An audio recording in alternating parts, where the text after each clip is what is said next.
Hello there guys, it's CoolFox over here, and today I'm bringing you an unboxing and review of the Ulefone X Smartphone. Starting off with the unboxing, on the front you have a picture of the phone itself, on the sides you have the Ulefone X logo, on the top you have the website written, and on the bottom you have the IMEI numbers.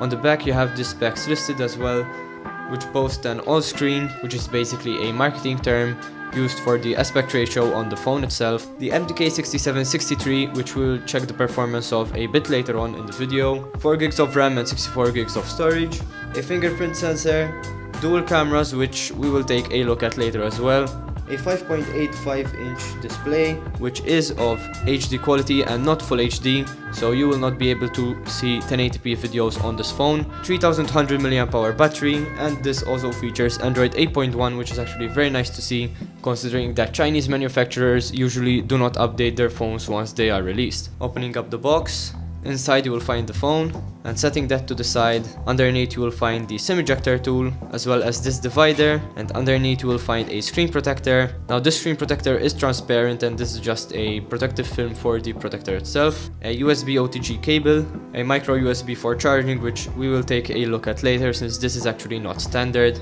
a wall charger to connect the micro USB to, and also the manual. So first off you have a warranty card included, and then you have the user manual.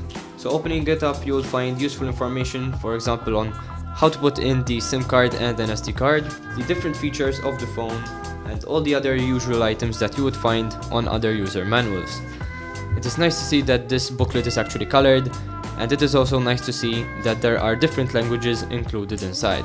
Setting those to the side, we can now move on to the micro USB and the wall charger. So this is actually nothing special. You have a few dimples here which you can use to easily insert this inside of a wall plug. And apart from that, on the side you have the Ulefone logo as well as some information on the wall charger itself. Putting that to the side you will find the micro USB cable, which as you can see this is a normal USB type A, but on the other side the micro USB is a lot longer than usual. The right one is the one supplied with the phone, whilst the left one is a standard micro USB cable. As you can see, the one that comes with the phone is a lot longer since this is of 9mm and the standard one is of around 7mm, so the standard one will unfortunately not charge the Ulefone X. Now this phone also boasts wireless charging, so you can use a wireless charging pad such as this one, which is of around €3, which is actually very cheap, and I will show you how this works with the phone later on in the video. Then you also have the USB OTG cable included, and the micro USB part is also of 9mm, so this will have no problem connecting with your phone since obviously this was supplied in the box itself. And now taking a look at the phone itself.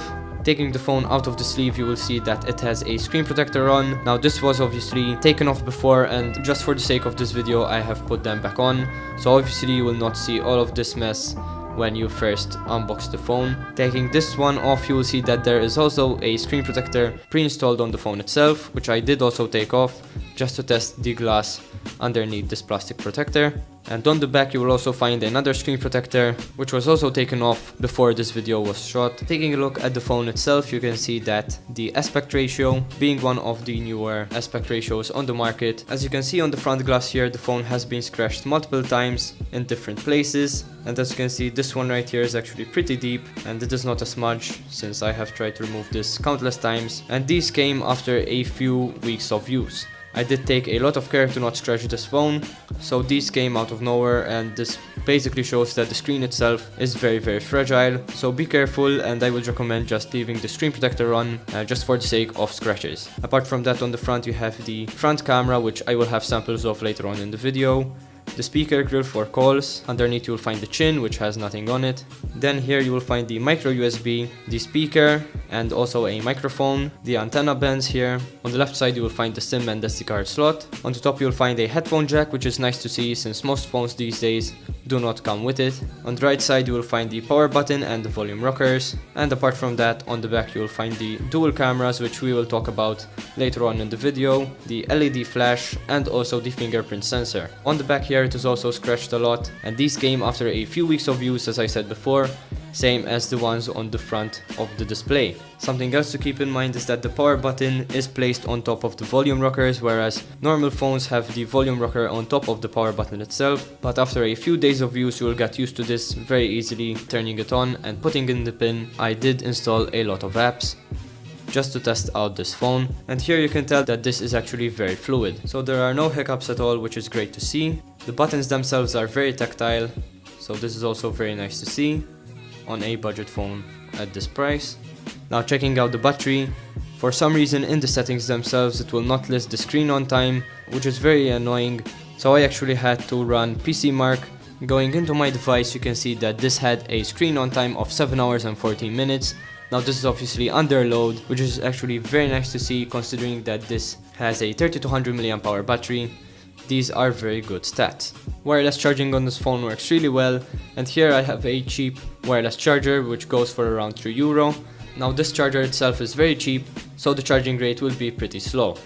This is of about 5 watts, so I would recommend buying this to leave your phone on it overnight. If you line up the phone flush with the edges of the wireless charger itself, it will not charge, and this is a problem with the charger and not the phone.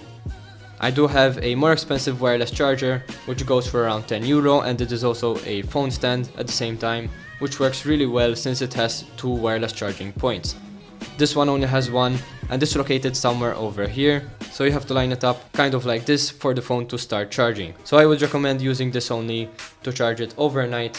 If you have a faster wireless charger such as 10 or 15 watts, the phone will only utilize 5 watts, which is kind of a shame, but nonetheless the wireless charging feature works even through a case and works really well. The whole UI here is stock Android, and most people would prefer stock Android since no bloatware has been installed on here and only the usual Google apps are installed. Going into AnTuTu benchmark, the score is of 84,000.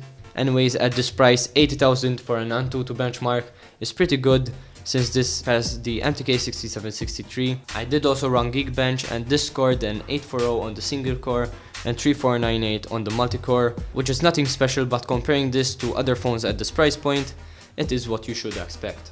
Loading up sensor box, you can see the sensors included in this phone. You obviously have a proximity sensor here, a gravity sensor, an accelerometer, a light sensor, a gyroscope sensor, an orientation sensor obviously. There's also an acceleration sensor and a rotation sensor.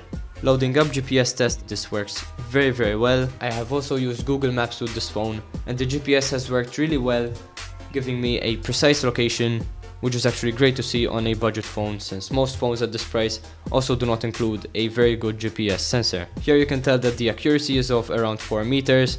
Now keep in mind that I am inside, so outside it should be a bit more accurate as well. So while Real Racing 3 is actually loading, here is a small speaker test of the phone itself.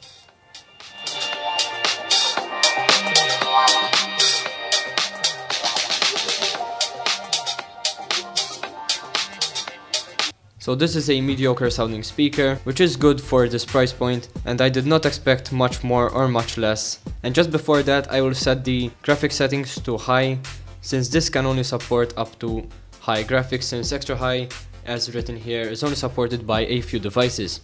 Setting the graphics to high will obviously show the performance of the phone a lot better, and thus you can see for yourself how good this phone is for gaming.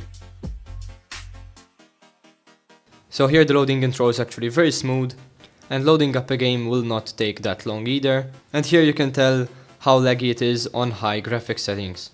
Seeing that this phone can handle high settings is a really good thing.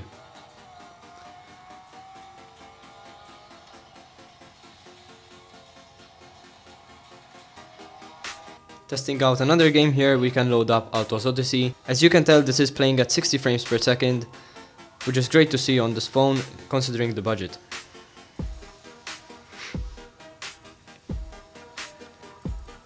So in Asphalt 9 there are a few dropped frames, a lot more than Real Racing 3, since the game is a lot more graphically intensive. So keep in mind that if you're going to buy this primarily for gaming, there will be a few dropped frames, and for anyone who is wondering, Fortnite is not supported on this phone. So if you really want to play that game, this phone is not for you. YouTube videos do play at a maximum of 720p, since the screen is of a resolution of 1512 by 720. So this has Android 8.1, which is 1080p videos are not supported obviously because of this screen resolution. 5.5-inch screen, but it is unfortunately not even 720p. For everyday tasks, this phone is actually pretty good, and going onto Google Chrome and for example loading up amazon.co.uk, it loads the website up really fast, and it is also very smooth. As you can see here, going onto the phone itself, you can tell that web pages load up really fast, and everything is as smooth as you would expect at this price. Moving on to camera performance, you can tell that the camera is not that good, and one of the rear cameras is actually fake, so the bokeh mode is also fake. You can tell from these sample shots that daylight shots are mediocre and nighttime shots are really bad, so do not expect a good camera with this phone when purchasing it. The front camera is actually fogged up, and I think this is because I usually take the phone inside while I shower, and some of the steam might have seeped inside and fogged up the lens. Now this has never happened to me before with previous phones. I treat all my phones the same, and considering that this fogged up while the others didn't is a bit of a shame. Nonetheless, the camera quality of the front camera isn't even that good, so taking selfies is not going to be a pleasure with this phone. Nighttime videos are also very bad, and daytime videos are mediocre as well, just like the photos.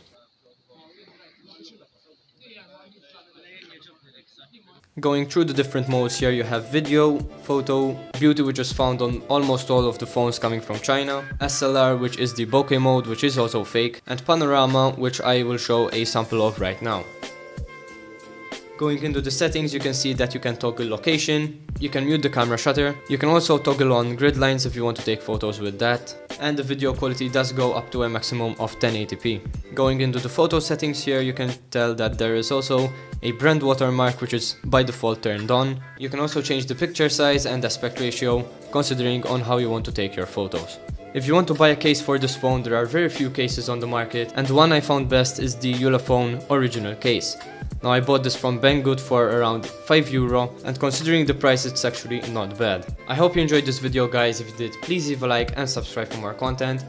If you want to buy this phone, you can click on the link in the description, and there is a £20 voucher which you can apply to the total cost. This was CoolFox, and I'm out. Peace.